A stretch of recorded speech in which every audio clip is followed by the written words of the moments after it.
John Dobson's pitch to Omar Vizquel, and Dobson barehands it. He had to leave the game in the second with a sore hand. What a surprise. Jay Buhner, back-to-back sliding catches in the first. There's one of them for the first out. There's the catch for the second out. Third batter against Randy Johnson. Mike Greenwell gets a birthday gift from Randy right in the helmet. Randy obviously concerned. Keep in mind these two do have a history, and we'll show it to you. Last May, Greenwell nailing Johnson with a liner. A major scare for Randy Johnson and his pitching arm.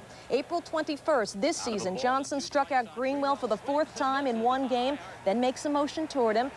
Some talking, some jawing ensued. Greenwell accusing Johnson of showing him up, among other things. Now back to the present time, and Johnson obviously showing concern about Greenwell, but Boston manager Butch Hobson couldn't care less about Randy's concern and says, stay away from my players. Johnson kept focus in the game, getting Billy Hatcher for one of his 8 Ks. How about Bob Zupsik? His flyout was Ken Griffey's 542nd straight chance without an error. That's a new AL record for an outfielder. The Mariners up 6-1 in the 7th. That's when Hobson started visiting the mound over and over and over again. He was out there 5 times before the 7th. In the 7th, he was out there 3 times, 2 pitching changes. Meanwhile, Randy's arm stiffened in the 7th. He left a 5-run lead to the Mariners bullpen. Bad mistake. In the 8th, it was 6-4. Boston all over Norm Charlton. And Omar Vizquel, the throwing error, one of 2 errors in the game for Omar. It kept the rally going for Boston. They're within 1, and then Billy Hatcher plays hero right by Charlton. Scott Cooper and John Flaherty score as the Red Sox come back to win a game in Sweet Lou in stunned disbelief. They beat the stopper, Norm Charlton, 7-6 the final. The first time in 36 games this season the Red Sox won after trailing Kansas City, and Toronto was in a hole early thanks to this guy, Mike McFarland, going deep with a man on, a monster shot. He actually reconsidered calling time there. Good thing he reconsidered. Number 13, 2-0 Royals. They would take a 3-2 lead into the 4th. Devon White sitting it out with a strained elbow. Don't worry, his replacement was William Cañate. His first Major League RBI ties the game at 3, and Cañate wasn't finished. Still tied, bottom of the 9th. Cañate leading off against Hippolito Pichardo. Pichardo's second pitch, gone. Cañate's first Major League home run wins a game for Toronto. He came into the game, Cañate did, 1 for 18.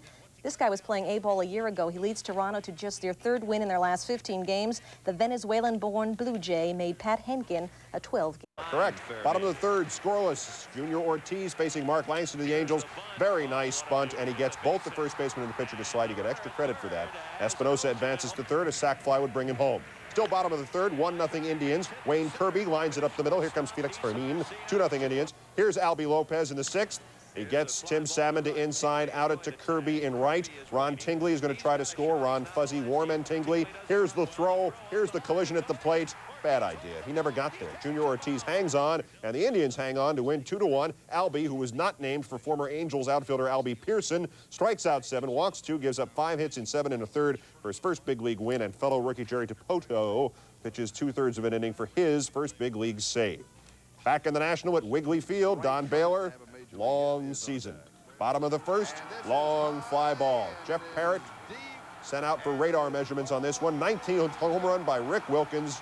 4-1 Cubs. Parrott gives up 7 runs in 2/3, bottom of the 6th. Kevin Roberson just up from the minors, and check out how green the sky is. That is not something wrong with your set. Thunderstorms would follow Kevin Roberson's first Major League homer. The Cubs win 12-2, called by rain. Sandberg, 4 hits. Vizcaíno, 3. Derek May, 3. 7 earned, 5 hits, 2 walks against the records of starter Jeff Parrott. Wrong with it.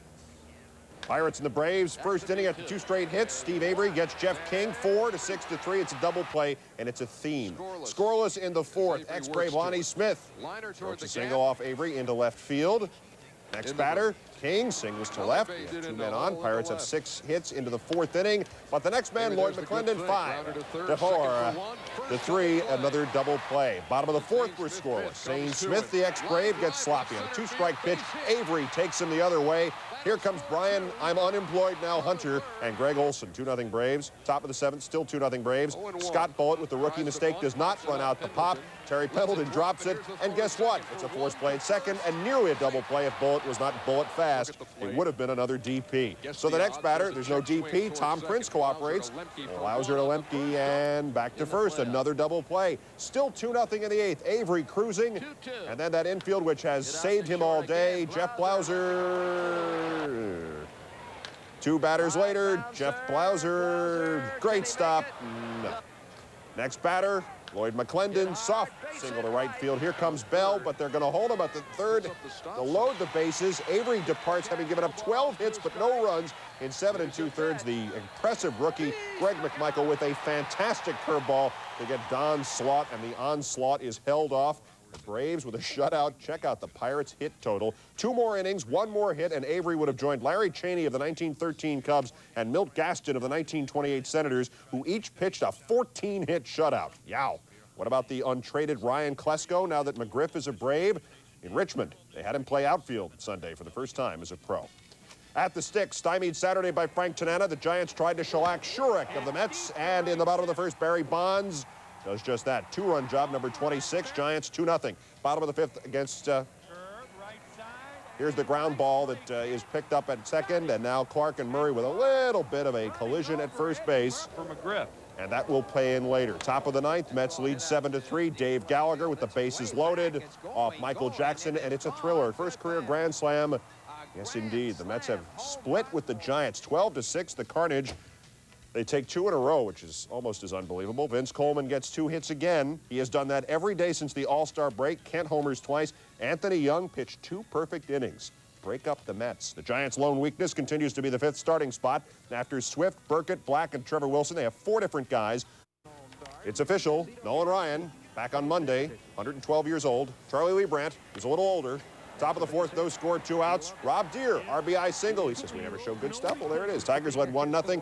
John Doherty would make it hold up a 2-0 shutout, the first of his career, and a beautiful ball game pitch by Doherty, about whom Sparky Anderson was entirely correct. 2 losses in a row for Texas. They are 3 out. Rafael Palmeiro's hit streak is history at 16. Chris Carpenter makes his AL debut for Texas with 2 scoreless. Meanwhile, at Yankee Stadium, Monument Park, all the Yankee greats depicted. Mantle, Ruth, Mike Kekich. Don Mattingly will someday have a plaque out there. He shows exactly where he'd like his, over in the right field stands. 2-run job off Bob Welch. Yankees lead 3-2 against Oakland. Curtain call, my folks' seats are right behind there. Then in the 7th, Mattingly again, right up the middle. Yanks are up 5-4. It's a close game. It was a close game. Is this sad or what? The great Goose Gossage pitching in Yankee Stadium gives up an opposite field grand slam to Mike Stanley as the Yankees score 10 in the 7th. Every Yankee scores in the inning. Yankee fans were throwing beer bottles later. Well, why? Well, as ESPN Radio's Dave Sheehan explained, they were empty. Yankees 32 runs on 49 hits, taking the last 3 games of the series. Mattingly had 4 hits, 11 for 19, 9 RBI in the series. His batting average up 29 points over the last 13 games. At Camden Yards, top of the 2nd for the Twins against Fernando. 1 out, 1 on. O's up 2-zip. Fernando in the midst of a 24th consecutive scoreless inning. Well, it was a 24th. Back it up to 23 as Kent Herbeck whizzes 1 out there to score Dave Winfield, and it's now 2-1 Baltimore in the 2nd. We're tied at 2 in the 4th. Shane Mack goes deep. Great leap for Brady Anderson, 902-10. And they saves the run. Bottom of the 5th against Eddie Guardado. It is Guardado. 2 outs, 2 on. Tied at 2. Devereaux puts it back of Shane Mack. Hoyle scores, McLemore scores. The O's go on to win 7-2. The Twins have lost 5 of 6, but Fernando has won 3 in a row and says, for me, it's like another career. Still in baseball, just another career. Valenzuela's ERA, which was at 11.05 at the end of April, is down to 3.53. At County Stadium, the only team that can play a road game in a stadium in which it used to play home games, the White Sox facing the Brewer rookie Angel Miranda, and it's Ellis Burke's Law. Gets a home run, 13th. It's a 1-1 tie.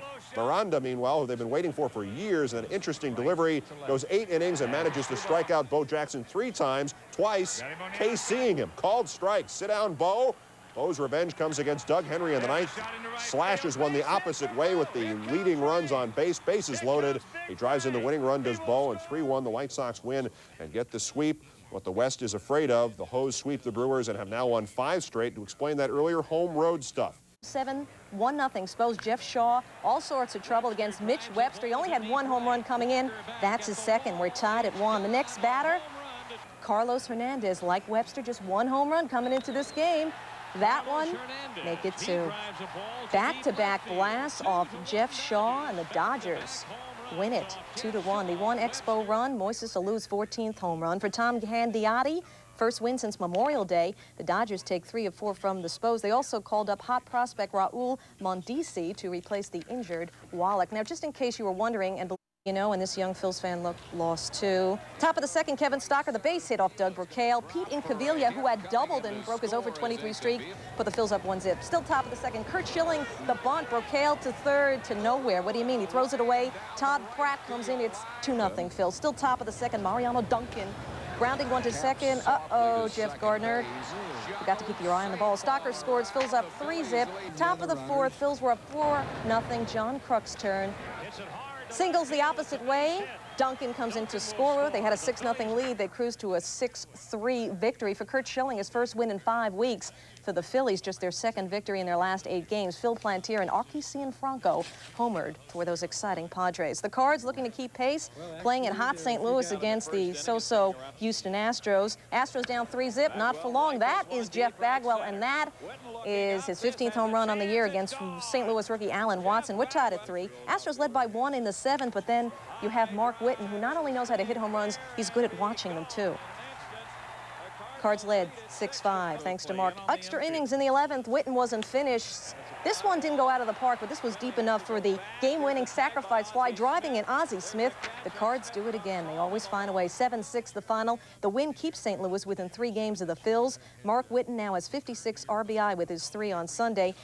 Second inning, Hal Morris is on first. Brian Dorsett, the veteran minor league catcher, has not hit a homer in the majors since September 27th, 1987.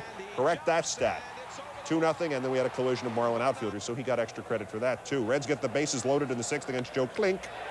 And then Morris clinks one to left field. Branson scores. Sheffield can't handle the cutoff. Here comes Sabo, and it's 4-0 Reds. All this for Tim Pugh, who made the most of it, pitched well the last 2 times out. Hal Morris robbing Pee Wee Briley. The great play at first. Reds win 5-3. It was end your incredibly long homer drought day at Riverfront. Not only did Dorsett get his first, but Jack Dougherty hit one for the Reds, which was his first in the majors since September 2 of 1991. By a dozen at the half. Time to regroup, and they come out gunning in the second half. Clemson Sharon right.